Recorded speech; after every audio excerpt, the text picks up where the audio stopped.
prece de hoje é a prece de Aniceto, que está no livro Os Mensageiros.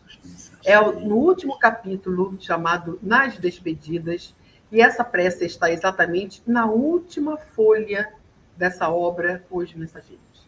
E é uma prece que toca, é uma prece que vai mexer com as nossas emoções. Então vamos à prece de Aniceto.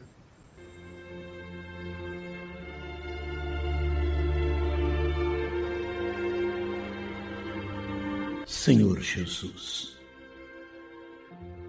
ensina-nos a receber as bênçãos do serviço. Ainda não sabemos, amado Jesus, compreender a extensão do trabalho que nos confiaste. Permite, Senhor, possamos formar em nossa alma a convicção de que a obra do mundo te pertence, a fim de que a vaidade não se insinue em nossos corações com as aparências do bem.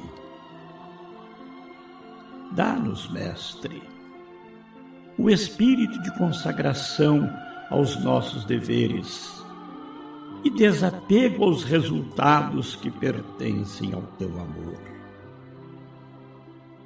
Ensina-nos a agir sem as algemas das paixões, para que reconheçamos os teus santos objetivos.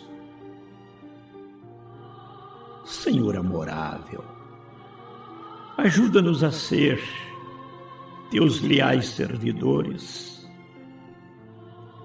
Mestre amoroso, concede-nos ainda as tuas lições. Juiz reto, conduze-nos aos caminhos direitos. Médico sublime, restaura-nos a saúde. Pastor compassivo, guia-nos à frente das águas vivas. Evangelho sábio, dá-nos teu roteiro. Administrador generoso, inspira-nos a tarefa. Semeador do bem, ensina-nos a cultivar o campo de nossas almas. Carpinteiro divino, auxilia-nos a construir nossa casa eterna. Oleiro cuidadoso, corrige-nos o vaso do coração. Amigo desvelado, ser indulgente ainda para com as nossas fraquezas. Príncipe da paz, compadece-te de nosso espírito frágil.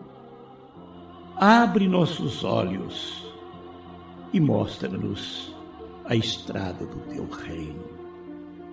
Assim seja.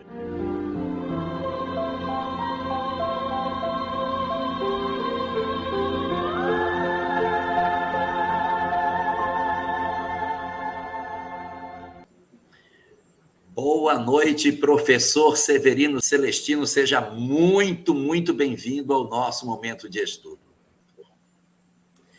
Meu querido Álvaro Mordecai, Erev Tov, meu querido, como é que você está, Álvaro? Erev Tov, muito feliz de estar aqui. E hoje o nosso tema é muito mais do que especial, né, Elahá, professor Celestino, uma das passagens, assim, brilhantes, de luz viva.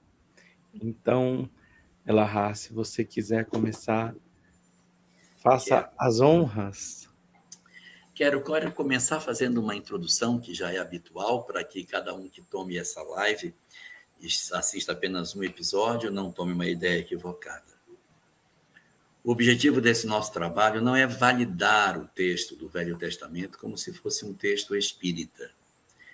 O objetivo do nosso trabalho é mostrar a sabedoria judaica que existe nas passagens contidas dentro da Torá, do Velho Testamento, sem a pretensão de oferecer uma interpretação para todas as informações que ali estão contidas e nem com a pretensão de dar validade doutrinária, principalmente na sua literalidade, para aquilo que o texto apresenta. Nosso objetivo hoje, com esse trabalho que fazemos, que já está na 3ª temporada, é recolhermos a sabedoria judaica e nos deliciarmos com a informação espiritual derramada por todo sempre sobre as mais distintas obras religiosas que o mundo conhece. Nós já tivemos a oportunidade de, na 1ª temporada, estudarmos o livro do Gênesis, na 2ª, o livro de Êxodo, e agora estamos no terceiro ano da série, na 3ª temporada, estudando a obra Levítico. E hoje nós vamos ter um momento extraordinariamente belo, singular mesmo. Acho que será um momento mágico que a gente vai ter na nossa noite de hoje. E a gente vai poder mergulhar em alguns pontos que a gente até conhece, mas acha que é do cristianismo. Moisés estava profundamente inspirado quando escreveu alguns dos trechos que iríamos ter a chance de estudar na nossa noite de hoje. Mas antes de nós começarmos, o Álvaro quer comentar algumas coisinhas sobre alguns pontos da live passada, fazer algumas costuras, uns serzidos de alguns conteúdos, e em seguida nós vamos abrir o Sefer para que a gente possa, então, estudar essa pérola extraordinária. Professor, capítulo 19 de Levítico, o momento mágico da entrega dos mandamentos da caridade. Álvaro, é com você. Só um pequeno e breve resuminho. A gente falou bastante sobre Yom Kippur, sobre o Dia do Perdão, na nossa última live. E a porção, a paraxá chamava-se Acharé. E nessa porção que a gente focou aqui dentro do sentido do Dia do Perdão, do perdão para com Deus, e isso vem caminhando do perdão para com o próximo, e a gente também falou disso no nosso último encontro.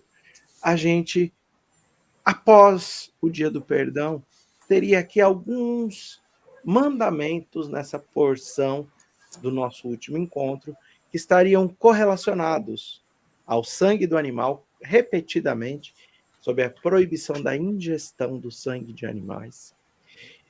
A gente vai encontrar um outro mandamento, que é um mandamento sanitário, basicamente, que é quando se abate um animal, sob a obrigação de se enterrar o sangue desse animal.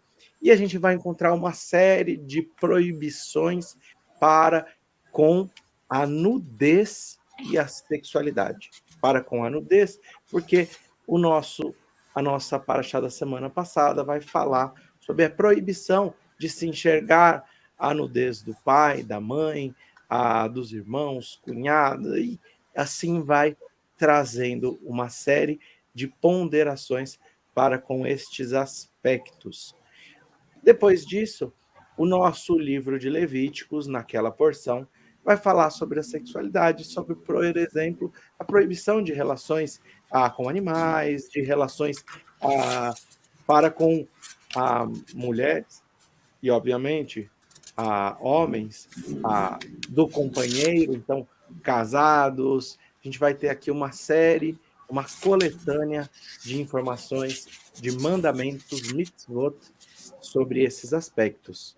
E é quando, então, o texto vem para o capítulo 19, e eu acho que esse primeiro capítulo, esse primeiro e segundo versículo, vale a pena ser lido. Ele perde-se um pouco na tradução, mas, na essência, a gente tenta buscar nas explicações um pouquinho mais do que quer dizer. E falou Deus a Moisés, dizendo: fala para toda a clã de Israel, para toda a congregação dos filhos de Israel, e ele dirá: santos sereis, pois santo eu sou o eterno vosso Deus. Então, daber kol edat bnei Israel, ve'amarta elechem kedoshim tiu, ki kadosh ani Adonai Elohechem. Então, aqui a gente tem o versículo. E se a gente for assim, para o primeiro dos egetas, para o primeiro de todos os egetas, o mais importante, Rav Shlomo Yitzhak Rashi, ele vai falar assim, de uma interpretação básica, tá, gente? Bem basiquinha. Fala assim, olha, ser santo, no mínimo, vai ser você se afastar de toda espécie de imoralidade e de transgressão para com a lei divina. Mas agora, toda referência à santidade divina é apenas um padrão a ser buscado. Por quê? Nos diferentes níveis, degraus evolutivos, ou vamos assim colocar, se nós nos enxergássemos em diferentes posições da escala espírita, nós teríamos, para com as mesmas situações, um dever diferente para com a nossa consciência. Então eu vou dar um exemplo. Talvez para muitos de nós, se nós pudéssemos estar à frente, à diretoria, à presidência, tomando as decisões de, por exemplo, uma grande organização humanitária, seria talvez um ótimo passo. Não especificamente o cargo, mas o dever, o sentimento de cumprimento daquele dever que muitas vezes podemos ser chamados. Mas eu trago uma historinha aqui de Madre Teresa de Calcutá. Madre Teresa de Calcutá, ela já tinha sua organização totalmente construída, ela já tinha amplo respeito e os fundos vinham de diferentes governos, de diferentes doadores, e um dos países onde mais é praticada a filantropia no mundo é os Estados Unidos da América. E lá, então, reunia-se o conselho da sua organização religiosa que visava assistir as crianças, na Índia e hoje em diversos lugares do mundo, como na Etiópia e tantos outros, as crianças, os enfermos, uma espécie, vamos assim dizer, de Ctrl-C, Ctrl-V da Casa do Caminho. E ali estava ela, numa das reuniões de diretoria nos Estados Unidos, quando ela pede uma água. Naquele momento, vem um garçom, serve a água e ela para a reunião e diz assim: quanto custa essa água? Já com o serviço do garçom que me trouxe. E eles respondem: olha, essa água custa aproximadamente $1 e pouquinho. E ela se levanta e diz: eu estou retornando para a Índia, porque com esse dinheiro eu consigo alimentar e dar estudo para uma criança durante um mês.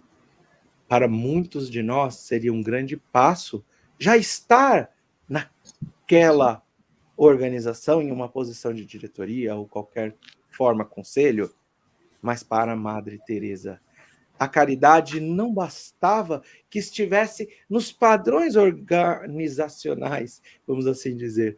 Madre Teresa tinha que estar junto, dedicando cada centavo da sua vida, cada suor, cada suspiro, cada minuto, cada segundo, como a gente viu com Irmã Dulce e outros tantos, como, por exemplo, na nossa doutrina espírita Chico Xavier.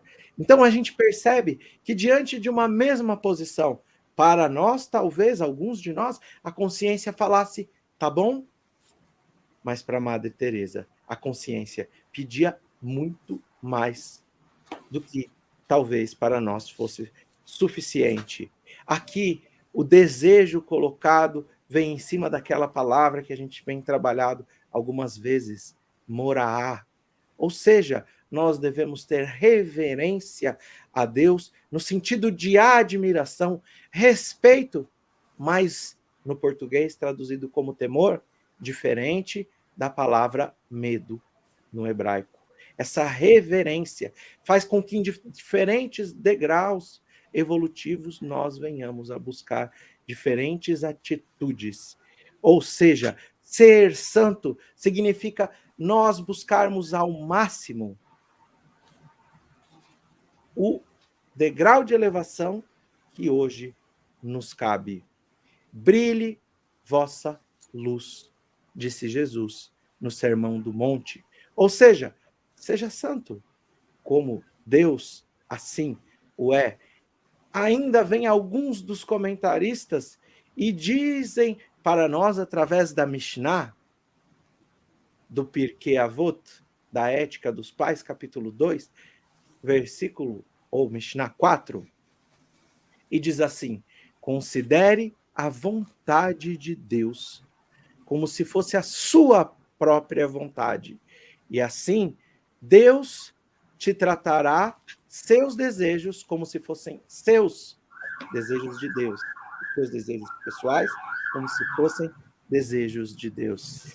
Anule a sua vontade diante da vontade do Pai. Então, aqui nós encontramos, sendo uma das explicações dos Rahamim, dos sábios, que nós devemos buscar a comunhão para com Deus, até que nos tornemos, em hebraico, Echad, único. Como assim disse Jesus, eu e o Pai somos um, não no intuito de afirmar uma natureza divina, mas uma comunhão que divinizou aquele espírito ao nível máximo da compreensão de sejam santos, como santo é vosso Pai. Nós entendemos que no livro de Provérbios é trazido que devemos buscar os caminhos reconhecendo com letra maiúscula, reconhecendo a Deus em todos os propósitos. E ele continua essa Mishnah dizendo, ministro das Relações Sociológicas do Orbe, grande rabino, encarnado um pouco antes de Jesus, ele vai dizer que se tornar santificado não significa se ausentar das provas divinas, não significa fugir, se tornar o eremita, partir para um ostracismo espiritual, mas sim caminhar na busca de, diante das pequeninas provas, dos pequeninos deveres, nós estarmos indo de encontro para com a comunhão com Deus. Então, isso é um pouquinho, depois eu quero falar mais um pouquinho sobre esse versículo, mas eu vou passar para o Elahá ou para o professor Celestino. O professor Severino Celestino, que teria para nos enriquecer com relação a este comecinho do nosso capítulo de hoje, professor. Vaikra é o nome do livro que nós estamos estudando. Ele clama. E o Tate é o capítulo, é 19, Kedushim é a Parashá, ou estudo da semana. Eu parabenizo as colocações do nosso querido Álvaro, mas eu quero me referir a um ponto que o nosso companheiro Elahá falou aí no início, que nós não estamos aqui para estudar judaísmo e esquecer espiritismo, e muito menos Jesus. Jesus era um grande judeu. E se alguém quiser que eu o qualifique, eu vou dizer que foi o maior entre os judeus. Que nasceu judeu, viveu judeu e morreu judeu. Ninguém tira isso dele. E ele fala que porque é que ele veio entre os judeus. Ele se refere a isso também. Mas aqui, quando eu leio essa, como a gente chama em hebraico, Parashá, que é a porção da semana do estudo, que isso é feito na sinagoga, eu acompanhei muito isso com o nosso querido conhecido Ben Zekri, que o Álvaro conheceu, estudou, parece que até com o filho dele lá em Jerusalém. Aí diz aqui, Álvaro já começou, né? Vai dar bem Adonai El Moshe Lemor. Quando ele se refere, quando ele diz assim, Kedoshim Tihiu, santos vocês serão ou se tornarão. Quando eu leio isso aqui, eu começo agora, eu quero ratificar o que o Elahá falou, eu tenho que louvar alguém que nós conhecemos muito bem, cujo nome é Allan Kardec. Quando você pega o capítulo 16 do Evangelho segundo o Espiritismo, você vê agora um judeu chamado Jesus recorrendo a essa paraxá no Sermão do Monte, capítulo 5, versículos 44 a 48. E Jesus termina dizendo assim, ele começa, como Kardec na sua assistência do Espírito da Verdade, ele chama essa paraxá de caracteres da perfeição, porque ele naturalmente sabe que nós não somos santos, né? Mesmo porque santo no judaísmo é uma coisa, santo na Igreja Católica é outra, santo no Espiritismo é outra. Aí Kardec traz esse texto de Jesus quando diz: amai os vossos inimigos, fazei o bem àqueles que vos odeiam e orai por aqueles que vos perseguem e vos caluniam. Porque ele diz assim: qual é o mérito que tem se você somar um amigo? Nenhum. Os publicanos já não fazem isso também, não amam os seus amigos, seus parentes. Os pagãos não fazem assim também. Aí Jesus fecha o versículo 48 do capítulo 5 do seu grande sermão.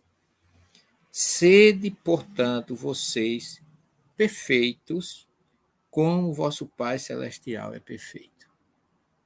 Ele não falou de santo. Mas a gente vai ver uma ligação muito forte do que Jesus diz aqui com essa paraxá do Vaikra ou do Levítico, que ele não quer, ele inclusive dá o exemplo.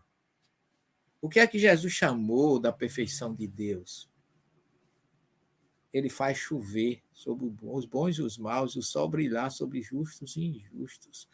Ele é o perfeito detentor da caridade. E Kardec, para deixar a gente ainda muito mais esclarecido, ele coloca no item 3 desse capítulo praticamente tudo que tem nessa paraxá, dita por Deus, por Adonai a Moisés.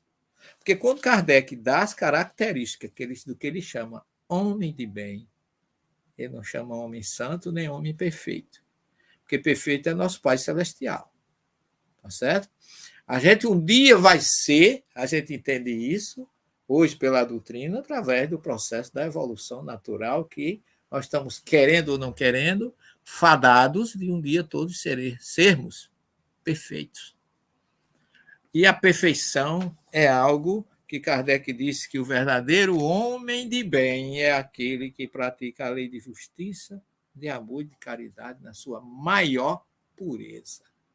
E ele sai enumerando muitos desses itens, que eu não seria muito cansativo, isso aqui não de cansativo, mas teria que requerer muito tempo se fosse explorar o que Kardec coloca aqui, e que ele diz que não precisa você ser mais do que isso. Sejam homens de bem. Mas ser homem de bem, na colocação que ele faz aqui, a gente, quando vai lendo, a gente chega um momento que é como falou a nossa querida irmã no começo, dá vontade de a gente chorar. Porque alcançar isso aqui não é fácil, gente. Mas é a mesma coisa que Moisés recebe de Adonai aqui. Que eu vou deixar, logicamente, para o nosso querido Álvaro aprofundar agora um pouquinho mais, uma extensão natural dentro da lei do progresso, dentro daquilo que coincidências não existem, o Espírito Mordecai diz lá na Revista Espírita, Moisés iniciou a obra, Jesus continuou e o Espiritismo arrematará. Nós temos um elo que não pode ser quebrado, só o tempo é que pode dividir didaticamente, mas não há quebra. Como reencarnacionistas, como espíritas, nós estivemos na primeira, na segunda, estamos na terceira e, quiçá, que a gente possa, na terceira, já atingir essa perfeição tão solicitada por Jesus, porque ele repete praticamente aquilo que falou o sábio do século III antes dele, que o mundo se sustenta sobre 3 coisas: justiça, amor e verdade, e que não existe verdade sem justiça, nem amor sem justiça e verdade. Então, nós estamos diante de um intrinsecamento, se me permite essa palavra, profundo entre as 3 revelações e o significado daquilo que a gente recebe hoje nessa paraxá, ou nesse estudo. Me permite eu usar, porque é dele, ele é que é a raiz de tudo. Né? Essa porção semanal do estudo da Torá na sinagoga, ela está exatamente sendo a raiz de tudo que nós estamos vivendo hoje, pós-Cristo e na atual essência do que o Espírito da Verdade trouxe e que foi tão bem, como é que eu poderia dizer, tão bem aperfeiçoado, colhido, né, pelo nosso querido mestre Allan Kardec, no capítulo 17, que ele chama de sede perfeitos, como perfeito é vosso Pai Celestial. Para a gente, partindo daí, aprofundar um pouco, eu acho que seria a minha pequena contribuição nesse momento de reflexão.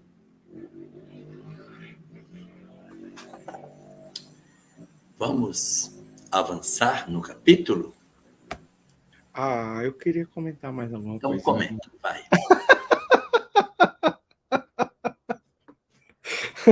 Eu deixei você com coceira na língua, não foi não, Avinho? Sabe por quê?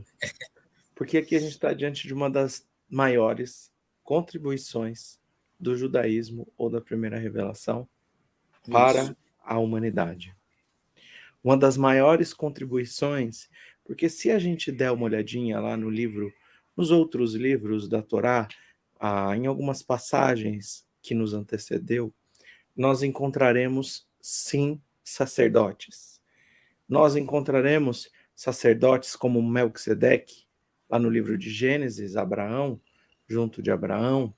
Nós encontraremos o próprio Potifar, como, segundo alguns dos comentários, sendo um sacerdote. Nós vamos encontrar Itró, o sogro de Moisés, que foi um sacerdote no Egito Antigo. E o povo de Israel acabava de sair do Egito. E a figura do sacerdote egípcio, ela é uma figura muito forte, é uma figura extremamente importante. E quando a gente olha a maior parte das religiões nos arredores do mundo, nós vamos encontrar essa figura como sendo sempre colocada como iniciados, como uma pequena parcela. E essa figura, ela se estende pela Idade Média, quando, por exemplo, nós encontramos alguns absolutistas ainda sobre uma figura divina. E nós encontramos imperadores romanos, como, por exemplo, Nero decretando seu pai como Deus para que ele fosse filho de Deus. E isso separa os homens completamente da capacidade e da condição de alcançar essa divindade, essa comunicação plena, essa comunhão plena com o divino. A religiosidade, até esse momento da humanidade, era uma religiosidade que estava reservada para determinadas castas, como assim temos no hinduísmo, ou grupos iniciados ou não, e a gente pode às vezes achar que isso está distante, mas a gente pode trazer alguns desses aspectos para a nossa religiosidade atual, sem às vezes refletir sobre isso. Mas aqui, o que está sendo trazido sobre um livro que vinha falando até esse momento, ele vinha falando, olha, o sacerdote vai fazer isso, o sacerdote vai fazer aquilo, o sacerdote vai trabalhar assim, o sacerdote vai fazer um sacrifício, o sacerdote vai entrar no Santo dos Santos. Mas agora o livro quebra com isso. E no meio do livro, no meio da Torá, como a gente vinha comentando, Elahá, de todo o Sefer Torá, a gente para tudo e fala não. a santificação ou a busca da perfeição, porque santificação leva no português as características do catolicismo. Mas aqui, se a gente voltar para o hebraico, no sentido da santificação, da perfeição trazida por Allan Kardec, ou falado por Jesus, como disse o professor, esse mesmo versículo repetido por Jesus lá no Sermão do Monte. Aqui isso é estendido a todos. Existe uma democratização da condição evolutiva. Existe uma democratização da santificação. E isso, então, deixa de simplesmente ser uma grande contribuição, como diz Emmanuel, ou a base de toda a justiça divina, os 10 mandamentos. Mas essa passagem vai trazer aquilo que nós compreendemos hoje como um dos principais fundamentos do judaísmo. A palestra do Senhor era sobre o chamado dos apóstolos. Jesus vem contemplar essa passagem quando ele chama para seus apóstolos 12 homens simples, imperfeitos, que deveriam conviver com ele. E mesmo assim, muitos se equivocando e na presença física do Mestre Jesus, não alcançaram a comunhão com o divino, mas demonstrou-se a total capacidade dos homens. E o grande chamado da doutrina dos espíritos, como disse o professor Celestino, aqui é um ponto de comunhão entre primeira, segunda e terceira revelação. É o fato de que nós estamos diante do Messias em espírito, do Consolador prometido. Estamos juntos do próprio Cristo em espírito, como estiveram os apóstolos. Fomos chamados imperfeitos como os apóstolos, para nos esforçarmos ao máximo em nossas imperfeições, para que nós venhamos a conduzir a nossa evolução anímica para uma evolução da busca da perfeição. Nós não fomos chamados para sermos tarefeiros da doutrina espírita. Nós fomos chamados para sermos apóstolos do espiritismo. Nós fomos chamados sobre a mesma condição que o Cristo tocou individualmente o coração em plano físico através da sua presença física. Nós fomos chamados pela presença viva do Espírito do Cristo, do Consolador prometido, nas palavras de Allan Kardec, para nos tornarmos apóstolos do Espiritismo, para imperfeitos caminharmos para a perfeição, sem sacerdotes, sem rituais, mas buscando a essência viva do Evangelho.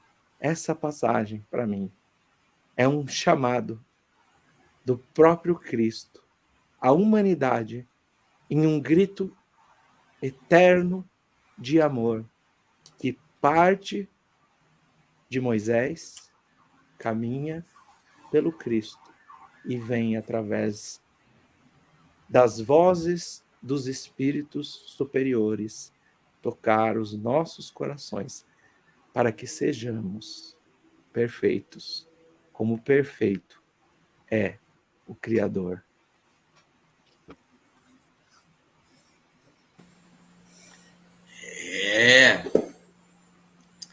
Dois versículos e tantas reflexões sobre a santidade, sobre esse ser de perfeitos, sobre essa busca de eu e o Pai somos um, para que sejais também uno com Deus, como eu sou contigo. Esse processo de perfectibilidade relativa do homem é sempre muito importante.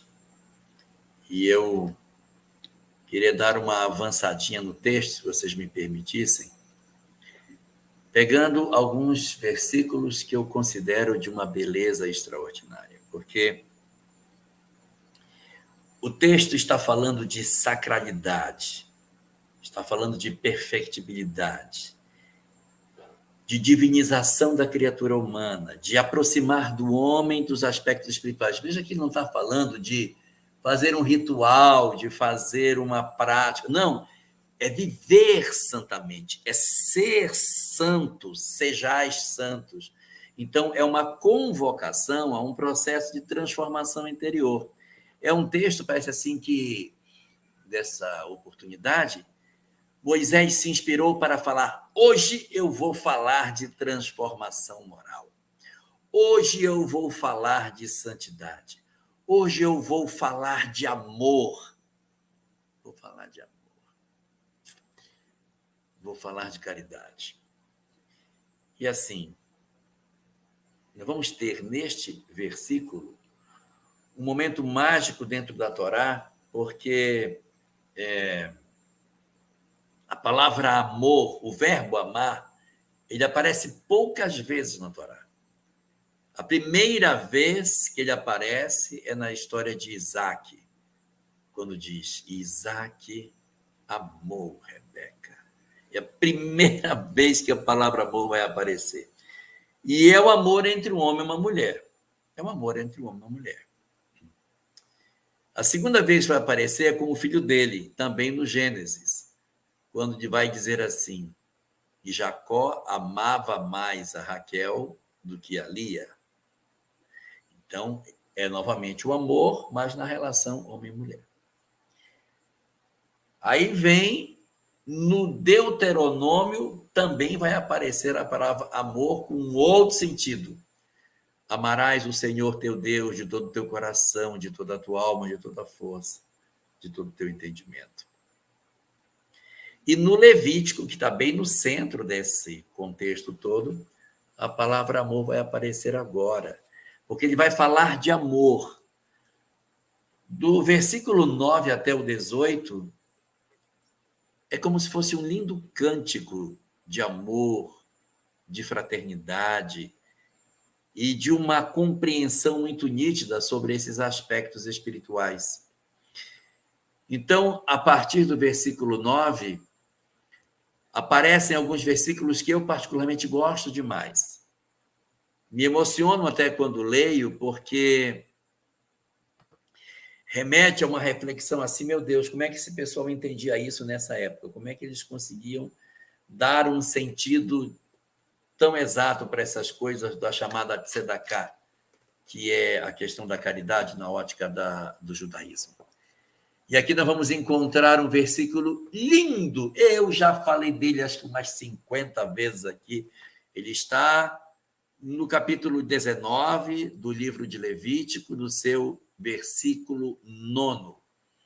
Diz assim o texto: quando também fizerdes a colheita da vossa terra, quando também fizerdes a colheita da vossa terra, o canto do vosso campo não colherás totalmente, nem as espigas caídas colherás da tua colheita.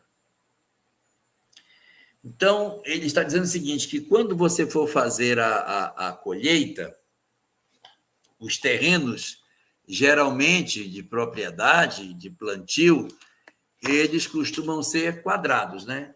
O terreno ele costuma ser quadrado.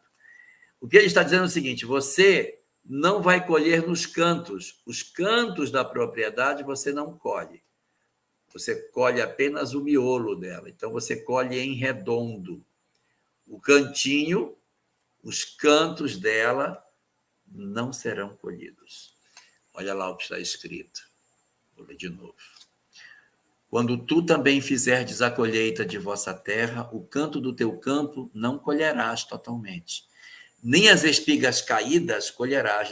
Caiu a espiga, não junta. Caiu, acabou. Não é para juntar.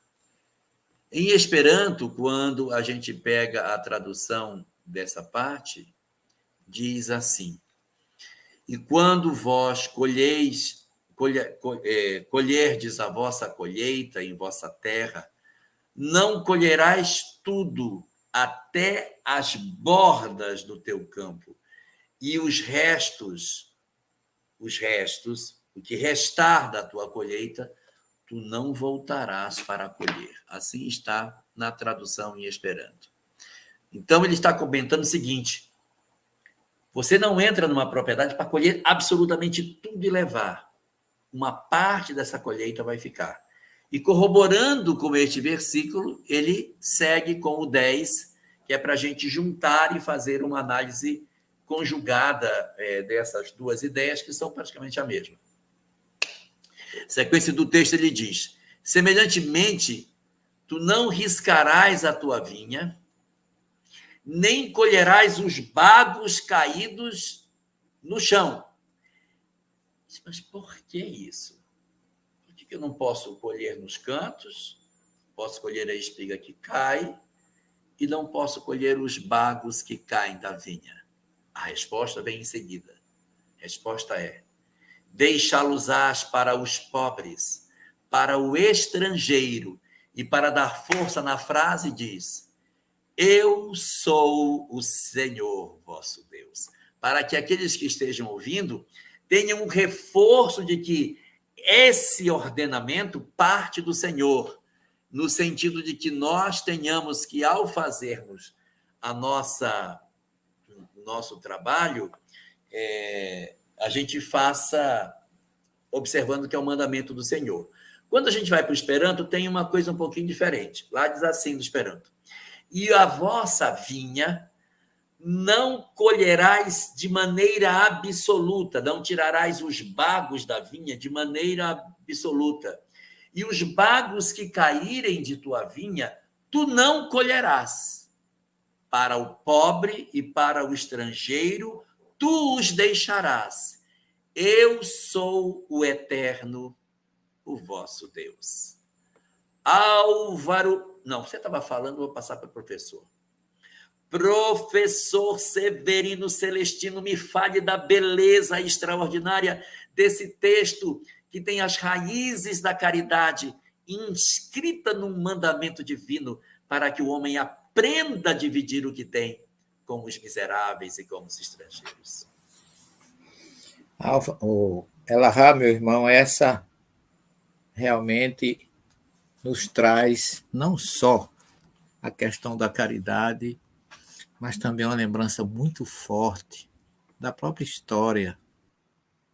Eu vejo Ruth, a Moabita, colhendo nos campos de Boaz, lá em Belém, Efrata, aproveitando essa determinação, sem nenhuma cerimônia, e por tabela se tornando a primeira mulher não judia, ou a primeira techuvá que a gente pode registrar, e que acabou sendo também, ou entrando pela sua conversão: o teu Deus será o meu Deus, o teu povo será o meu povo, na sua dedicação à sua sogra Noemi, e acaba entrando na genealogia do Cristo, como bisavó de Davi. E você vê o próprio Jesus, no dia de sábado, colhendo espigas no campo, aproveitando essa sequência evolutiva de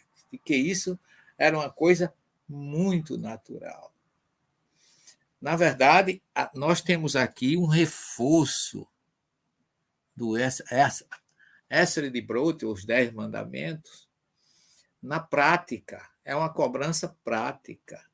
Observe que a linguagem é a mesma lá que Moisés traz, né, quando ele recebe os 10 mandamentos, lá no Shemot, no Êxodo, que em todos os mandamentos eu sou. Ele começa dizendo: Anohi, na linguagem egípcia, eu sou o Senhor teu Deus que tirei da terra da escravidão. Né? Então, esse Levítico 19, a riqueza dele não para nem aí, porque essa parte aqui de ser útil, ser adepto da caridade, ser compreensivo com o irmão, com o companheiro, porque aqui não enganareis, não mentireis ao vosso companheiro, não jurarei falso.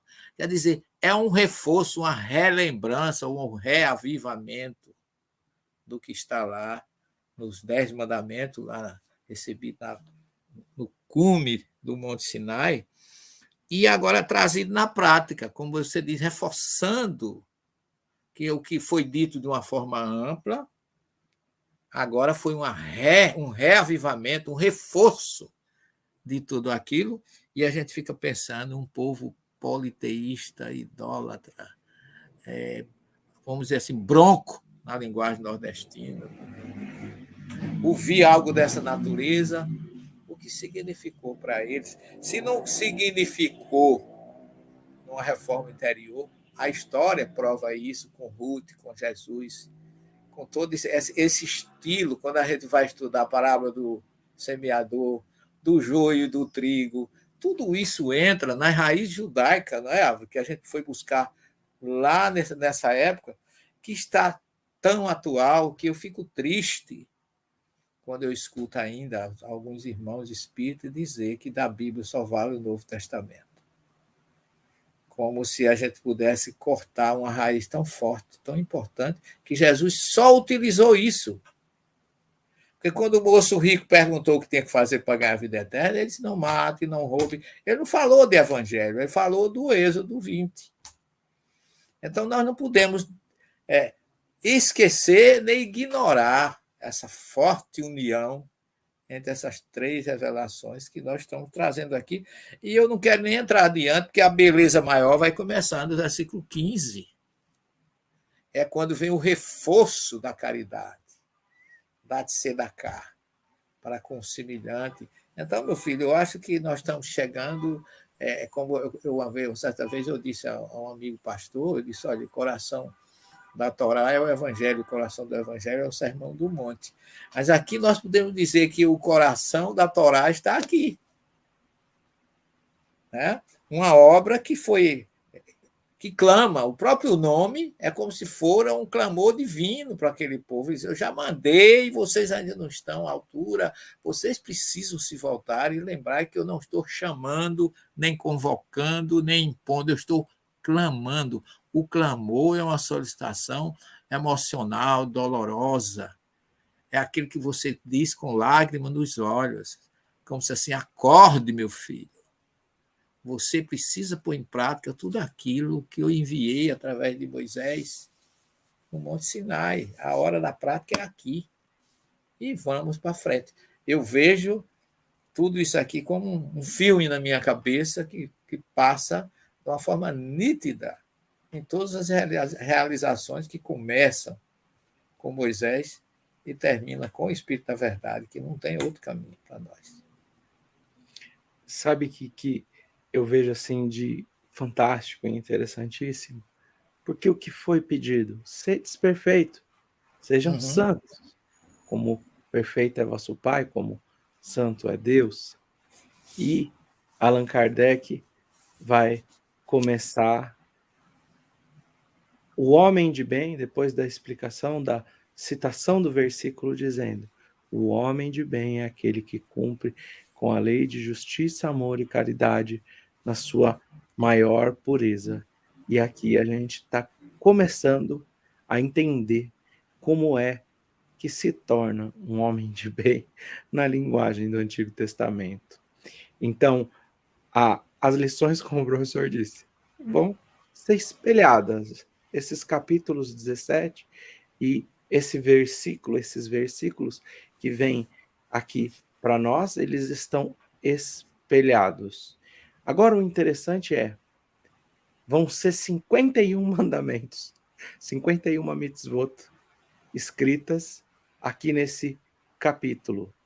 51 mandamentos. A gente vai ler todos, né, Elahá? A gente vai fazer versículo por versículo, essa parte, pelo menos, e a gente aqui se deparou com 3. Se nós pegarmos lá o Shulchan Aruch, que é o livro das leis, o resumo das leis judaicas, aqui a gente já está diante de 3 mandamentos. Um chama-se PA. PA é no hebraico moderno, é peruca. Mas peiot, que é o plural, é aquele caixinha que fica do lado, né, na cabeça. Então, aqui, primeiro, você não vai pegar essas laterais do campo. Mandamento 1. Segundo, leket. Se caiu algum, geralmente as colheitas eram transformadas, por exemplo, o trigo era transformado em pequenos, qual que é a palavra? Como chama? Ramos, assim, buquenos. Feixes. Se caísse um desses no chão, você não podia pegar. Vai dizer a lei, que se caísse, por exemplo, 3 juntos, você poderia pegar. Então, imagina você está colocando em cima da carroça, cai a carroça inteira. Você não vai perder a sua colheita, porque senão a lei também estaria muito a favor de um e pouco a favor do outro, daquele que plantou. Então, se caiu um, você deixa. Se caiu muitos, você pega. Então, essa é leket, a lei. E a terceira é siká, que é essa questão dos bagos. Se um deles é o que o Elahá traduziu do Esperanto, é perfeito com o que diz o Shulchan Aruch. Então, se tem algum ali que não está maduro, você não vai colher hoje. Um cacho de uva não maduro, você não vai colher hoje. Então, você deixa ele ali. Você deixou no campo. Ele é dos peregrinos. Ele é dos pobres. Pode voltar para pegar. Ele é dos órfãos. Ele é dos necessitados. Então, aqui são... Álvaro, desculpa, isso é bonito demais. Isso é bonito demais. Você lembrar dos peregrinos, dos andarilhos, dos viajantes. Eu tenho um irmão que mora em Israel. Hoje eles usam uma expressão com relação a essa questão. Quando cai alguma coisa, da viúva. É da viúva. Não pode pegar, é da viúva. Assim, eu acho lindo, lindo, lindo isso, essa percepção de que os andarilhos, os viajantes, os estrangeiros, os famintos, os pobres, os desvalidos, as viúvas, os esquecidos, quando andassem nas estradas, eles teriam sempre o que se alimentar. Se você peregrinasse pelas terras de Israel, você poderia peregrinar sem plantar, porque você não morreria de fome. Isso é maravilhoso. Elahá, se me permite, a gente tem o grande exemplo de Abraão recebendo aqueles 3 viajantes que ele não sabia quem era. Não eram anjos da concepção da Igreja Católica, nem dos deuses do Olimpo, com asa e túnica branca. Não eram viajores. Eles se vestiam como caminheiros, vamos dizer assim, do deserto. E Abraão recebe eles com o maior carinho. Lava os pés, manda matar um novilho, manda preparar comida. Quer dizer, é um exemplo que a gente tem naturalmente. Eu fui a Israel a primeira vez, fiquei na casa de um amigo. E o pai dele me deixou, assim, de uma certa forma, muito chateado, porque ele saiu da cama dele, ofereceu a cama dele para eu dormir com a minha esposa e foi dormir no sofá na sala. Eu quase não durmo, porque ele fez aquilo com a maior espontaneidade. Você é meu hóspede. Olha o que a gente vê na história de Ló, né? Com relação ao hóspede. Tudo isso é um tradicionalismo belíssimo e que Jesus nunca foi contra e jurou fidelidade e viveu isso em maior perfeição, em maior prática, em maior claridade e amor. Foi fraterno, foi dócil, foi companheiro, foi compreensivo, quebrou paradigma, perdoou indistintamente. Isso é judaísmo. Agora, infelizmente, criou-se um antissemitismo que parece que o judaísmo é uma coisa... Hoje eu estava lendo um trecho que o cara dizia assim, isso é uma coisa judaizante, no sentido pejorativo. Como se falar do judaísmo fosse uma coisa... um endossamento do antissemitismo que atrapalhou uma tanto. Coisa negativa, né? Mas eu perdoe aí o meu atravessado, mas eu não pude segurar, porque a Torá está cheia de exemplos assim, e que Jesus sempre o evidenciou. A gente observa isso, aqueles peregrinos lá, daqueles que fica na beira da estrada de Jerusalém a Jericó, você andando ali, qualquer grupo daquele recebe você com o maior carinho.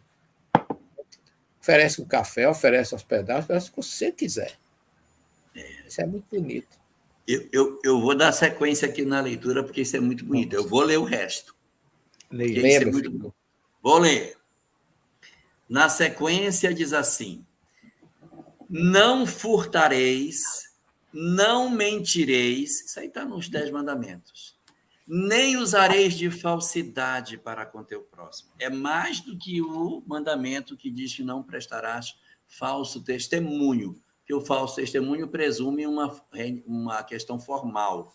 Aqui é não furtareis. Reparem que o verbo aqui é furtar. Furtar. Não furtareis, nem mentireis, que seria o parecido com o falso testemunho, e não usareis de falsidade para com teu próximo. Então, aqui eu tenho furto e mentira. Na sequência, não jurareis falso pelo meu nome, que também está lá no Êxodo 20. Não tomarás o santo nome do teu Deus em vão. Aqui. Não jurareis falso pelo meu nome, pois profanarás o nome do teu Deus. Aí vem o reforço. Eu sou o Senhor. E depois, um dos versículos que eu acho mais bonito. Nossa, eu acho isso de uma beleza extraordinária. Levo isso para a minha vida. Diz o versículo: não jurareis falso pelo meu nome, ou seja, não afirmarás as coisas falsas usando o nome de Deus. E no final diz: nem roubarás. Ali era furtar, aqui é roubar. A diferença entre furto e roubo no Código Penal, o furto está no artigo 155 e o roubo está no 157. O roubo é com violência e o furto é sem violência. E vem a parte final que muito me agrada. Diz assim: a paga do diarista ou do jornaleiro não dormirá convosco, ou em outras traduções, não ficará contigo até pela manhã. A paga do jornaleiro, do diarista, não dormirá convosco. Eu contrato uma diarista para minha casa e ela ganha por dia, gente. Ela não ganha por mês. Ela trabalha para receber. Aí eu digo: faça a limpeza na minha casa. Quando ela acabar, fim do mês você vem aqui para receber. Não pode. Quem trabalha por dia tem que, ao final do dia, receber a paga pelo seu trabalho. A paga do jornaleiro não dormirá convosco. Contratou um diarista, o dinheiro dele não vai dormir com você. Pague imediatamente a pessoa que você contratou por dia. Na parábola dos trabalhadores da vinha, lembra que no final do trabalho... dia, na mesma hora, começou a pagar no final do dia. Paga, porque a paga do jornaleiro não dormirá convosco. E engraçado, desculpa, ela, e começou pelo aquele que chegou por último. Nem o último ficou para o dia seguinte. Foi o primeiro a receber. O senhor da vinha disse: começa por aquele que trabalhou só 1 hora. Até esse não podia ficar sem. E é interessante que a santificação passou pela caridade e aqui está numa obrigação social, que é você pagar em dia. Então é um mandamento da Torá, está no Shulchan Aruch. Eu conheço um empresário judeu que é muito elogiado pelos funcionários, porque disse que quando o dia do pagamento cai no domingo, ele paga na sexta. Ele nunca deixa para pagar na segunda, ele paga na sexta-feira, para que o funcionário não passe final de semana sem dinheiro, porque o dia do pagamento... Que não dormirá convosco. Porque ele já tem 28 dias trabalhados. Então, ele paga antecipado, porque o correto seria na segunda-feira, mas ele iria dormir com o salário do funcionário para seguir. Isso é fantástico. Na prática, isso ainda hoje funciona.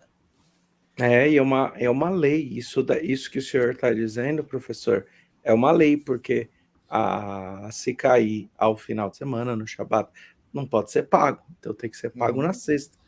Isso está como desdobramento desse mandamento, como uma lei judaica. Eu já adoro isso daqui, Elahá. Não amaldiçoarás o surdo, porque ele não te ouve. Gente, não amaldiçoarás o surdo. Imagina, eu sou surdo e o cara tá, e olha aí o surdo aí. Gente, isso é uma crueldade tão grande. Não amaldiçoarás o surdo. Por que não pode amaldiçoar o surdo? Porque ele não pode ouvir. Então, se a pessoa não pode ouvir, eu não posso falar mal dela. Vou traduzir diferente. Não amaldiçoarás os que não podem ouvir.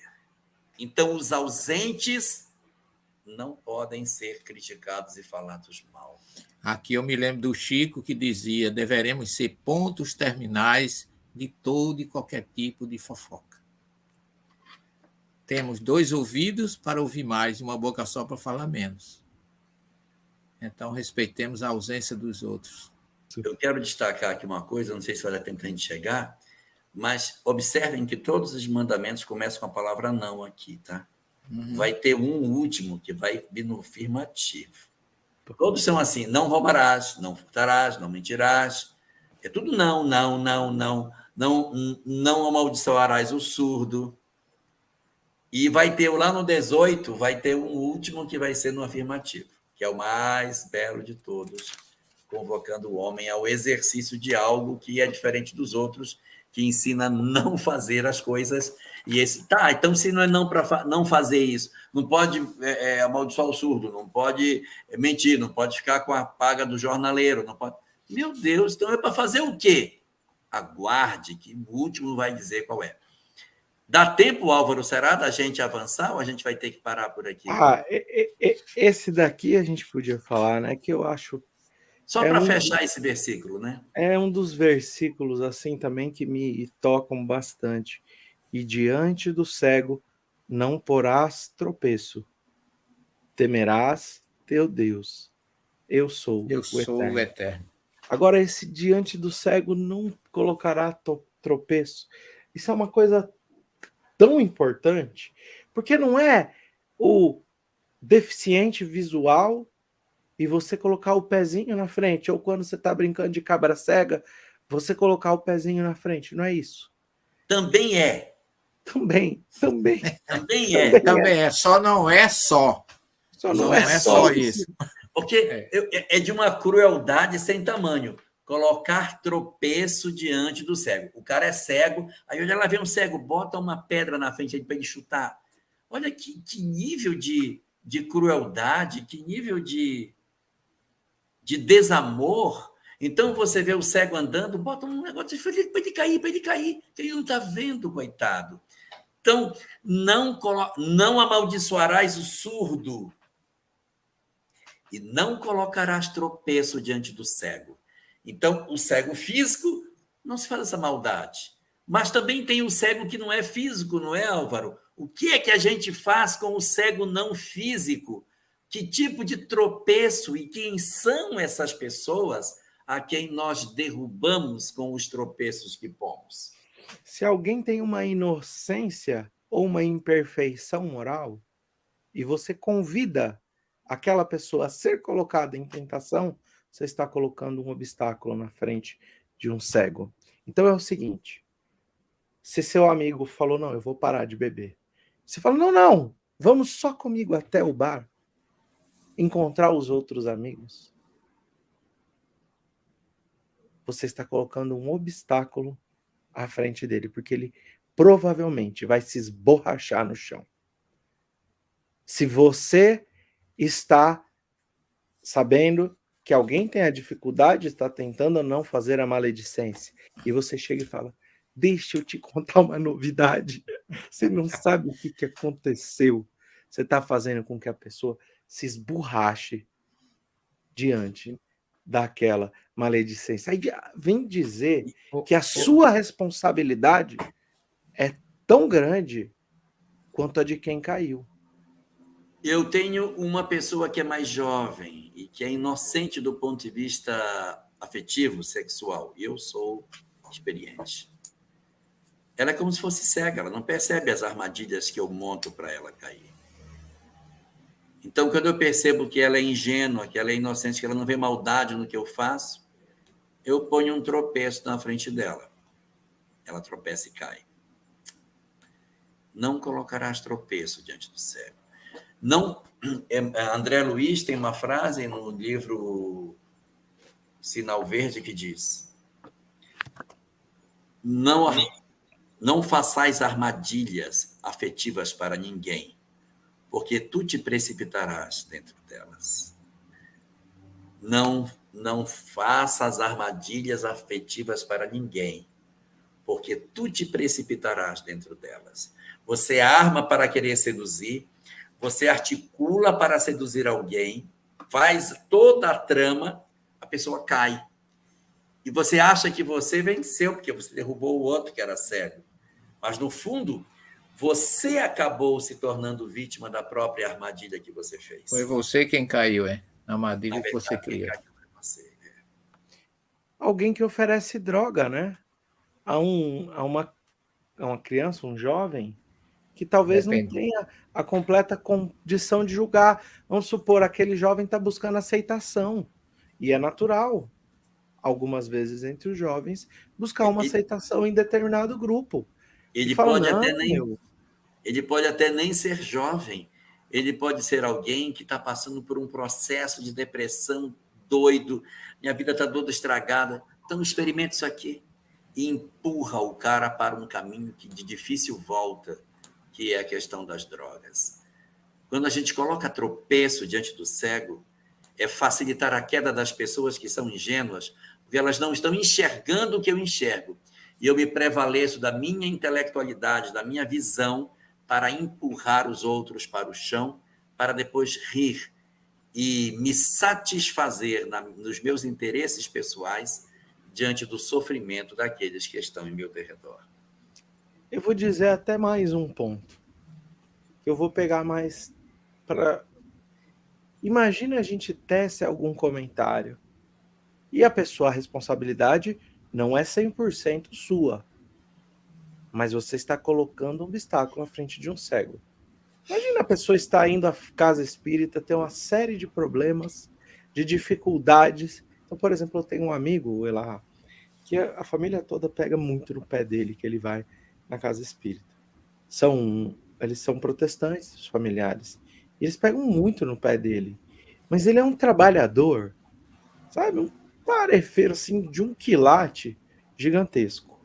E ele é um estudioso. Ele guarda as referências. Então, ele tece os comentários sempre com muita propriedade.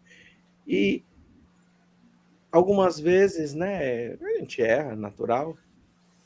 E as pessoas, né, repreenderam esse amigo. E eu pensei assim, eu falei, gente, não faz isso não, porque se ele deixar de vir porque ficou triste com a gente, quando ele sempre busca dar o melhor que ele pode, porque para ele é mais fácil ficar em casa. Quem sabe não seja um obstáculo à frente de um cego. Então tem muitas formas, se a gente pensar em como vai se desdobrando essa condição, a gente vai se sentir extremamente... É o que eu falei da sabedoria da Torá. Ela veio advertindo sobre a palavra. Ela veio advertindo para nós a todo instante. E agora ela está falando, olha, não em última porque vai ter mais instâncias ainda, mas nessa instância, um passo à frente sobre a palavra, tome cuidados especiais, porque através da palavra a gente pode colocar muitos obstáculos à frente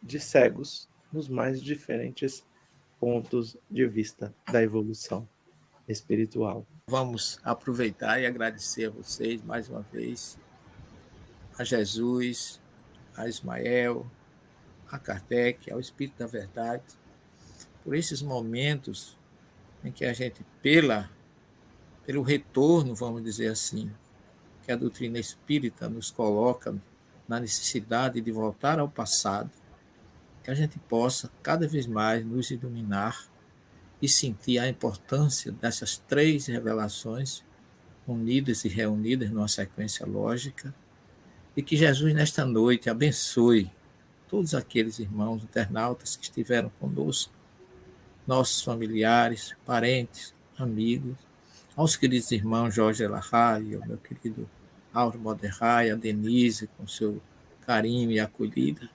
Que Jesus abençoe esse nosso estudo, que ele possa servir de luz, de reflexão, para aqueles que, mesmo não estando conosco, vierem em algum momento assistir uma parte ou procurar realmente a luz magnífica que esses textos originais do passado, de quase 4.000 anos, têm muita importância na nossa vida. Que Jesus possa estar unindo passado, presente e futuro. E que a nossa união, ou comunhão, continue cada vez mais crescendo, se autoiluminando e servindo a causa do Evangelho libertador do Cristo. Muita paz para todos, uma boa noite e até uma próxima oportunidade, que Deus assim nos permitir.